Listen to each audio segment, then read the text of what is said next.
Hola, bienvenidos a la primera clase sobre la unidad de teoría monetaria. En esta unidad teórica nos vamos a enfocar en cuáles son los roles del dinero en las economías capitalistas, la tasa de interés. Para iniciar la discusión, me gustaría partir con una cita de Keynes en que básicamente nos dice de que los economistas son incapaces de poder explicar los fenómenos de las crisis económicas y que no pueden resolver los problemas de las crisis económicas debido a que la economía neoclásica carece de una teoría monetaria de la producción. Y nos dice, la distinción entre una economía de intercambio puro y una economía monetaria es que en la primera se usa el dinero como medio conveniente para realizar intercambios, un instrumento muy conveniente, pero transitorio y con efectos neutrales. Se supone que no debería afectar la naturaleza esencial de la transacción, ni modificar las motivaciones y decisiones de los agentes. El dinero es usado, pero es tratado en cierto sentido como neutral. La teoría con la cual me gustaría lidiar es una en la cual el dinero juega un rol por sí mismo y afecta las motivaciones y decisiones de los agentes. Ya en 1933, Keynes nos va a destacar que nuestras economías, las economías capitalistas, funcionan con dinero, y esta característica es absolutamente importante en la dinámica macroeconómica. Y el dinero en las economías capitalistas tiene tres roles primordiales. El primero es que es un medio de cambio, nos sirve para realizar transacciones mercantiles. La segunda es una unidad de cuenta, en que podemos valorizar la producción o las mercancías en términos monetarios.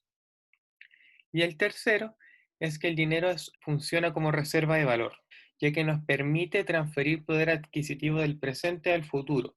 Es decir, puedes conservar dinero en efectivo, no consumirlo el día de hoy y consumirlo mañana, en la próxima semana, el próximo año, etcétera. Y el dinero te va a poder servir para traspasar intertemporalmente tu poder adquisitivo. También es absolutamente importante recalcar que el dinero es el activo más líquido en la economía. ¿Por qué es el activo más líquido? Porque la liquidez tiene que ver con la velocidad o la facilidad que tiene un activo para ser transformado en otros bienes y servicios. Y el dinero sería el activo más líquido porque todos aceptamos dinero para hacer transacciones. Entonces, ahora hay que incorporar estas dos dimensiones. La primera es que Keynes nos va a decir que el dinero va a cambiar toda la dinámica macroeconómica con el rol del dinero como reserva de valor. Y esto va a combinarse en un contexto de incertidumbre. ¿Qué quiere decir esto? Que el futuro no está predeterminado. Nosotros, ninguno de nosotros que esté viendo este video, por ejemplo, sabe el futuro. Nadie sabe lo que va a pasar. Y tenemos que tomar decisiones día a día en el presente en relación al futuro y sabemos que no sabemos el futuro.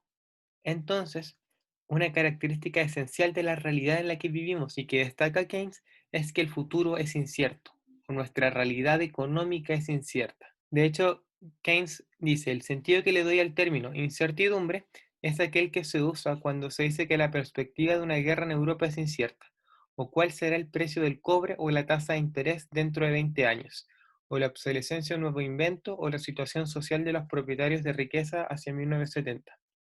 En torno a estos temas no hay bases científicas, ni siquiera para calcular su más mínima probabilidad. Simplemente no sabemos nada al respecto. Este es el aspecto central de la teoría de Keynes. Este es el aspecto más revolucionario de la teoría keynesiana.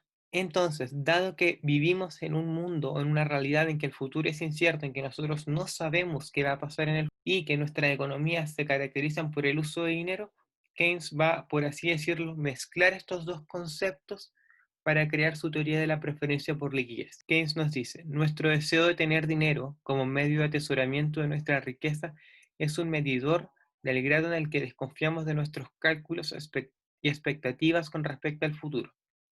La posesión real del dinero apacigua nuestras inquietudes, y la gratificación que requerimos para desprendernos de él es la medida de nuestra inquietud. ¿Qué nos quiere hacer ver Keynes? Que básicamente en las economías capitalistas los agentes conservan dinero. Los agentes no gastan la totalidad de sus ingresos consumiendo bienes o servicios o comprando activos financieros a cambio de una tasa de interés. Los agentes conservan dinero, es decir, que parte de sus ingresos no vuelva al mercado.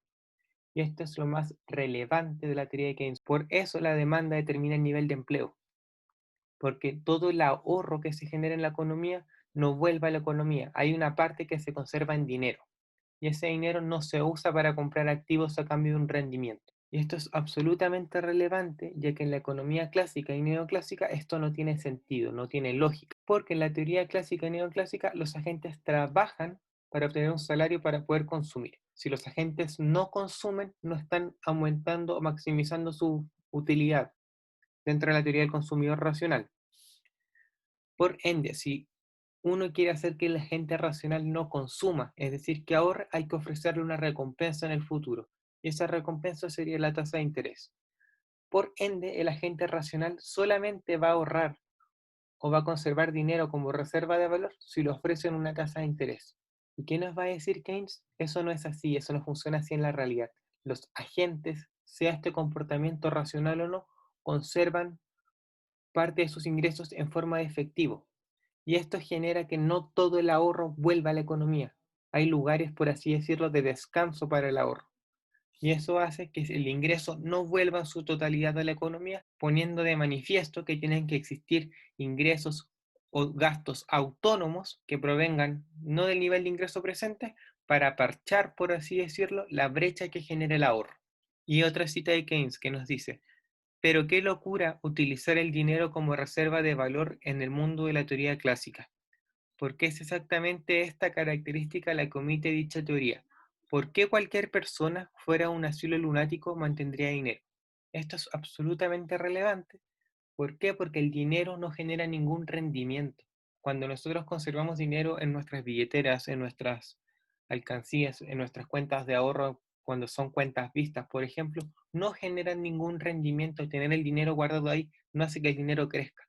Pero aún así, como agentes lo hacemos y todos lo hacemos. Todos conservamos dinero de forma líquida. Y eso está dado porque el futuro es incierto y nosotros usamos el dinero para lidiar con la incertidumbre. O contar con dinero nos sirve o apacigua nuestra inquietud con respecto a la incertidumbre del futuro. Por ende, la teoría monetaria en Keynes se va a denominar la teoría de la preferencia por liquidez, y este es el aspecto más importante de la teoría general. ¿Y por qué? Porque Keynes nos va a decir los agentes toman dos decisiones intertemporales. Una es cuánto van a consumir ahora y otra es cuánto van a ahorrar. Y esta decisión va a estar mediada por la propensión marginal a consumir. Pero hay que tomar otra decisión. ¿Cuál va a ser la forma que van a tomar dichos ahorros? Es decir, cuánto se va a destinar en dinero líquido y en otros activos con menor liquidez. Por ejemplo, un bono, una acción, un depósito bancario a plazo, etcétera. Entonces los agentes tienen que decidir cuánto consumir ahora y cuánto no consumir. Y dentro de ese monto de no consumo, tienen que decidir cuánto se guarda en dinero y cuánto se conserva en otro tipo de activos con menor liquidez. Y de esta teoría se desprende la teoría de la tasa de interés en Keynes. La tasa de interés va a ser no la recompensa al ahorro, como lo alude la teoría clásica o neoclásica. La tasa de interés va a ser simplemente la recompensa por privarte de liquidez. Es decir, cuánto te tienen que recompensar por privarte del poder líquido que otorga el dinero. Y por ende, la preferencia por liquidez es simplemente la cantidad de dinero líquido que los agentes desean conservar. Y la tasa de interés va a ser la recompensa por privarte de liquidez. Por ende, la tasa de interés no es la recompensa del ahorro, porque nosotros podemos ahorrar y no tener ningún rendimiento. Podemos ahorrar en efectivo, en cuentas vistas, en alcancías. Podemos estar ahorrando y aún así no generar ningún rendimiento. Generamos rendimientos del ahorro cuando compramos activos que no son líquidos. Es decir, cuando renunciamos a tener dinero a cambio de otro tipo de activos. Y por ende, la tasa de interés es la recompensa por privarse de liquidez.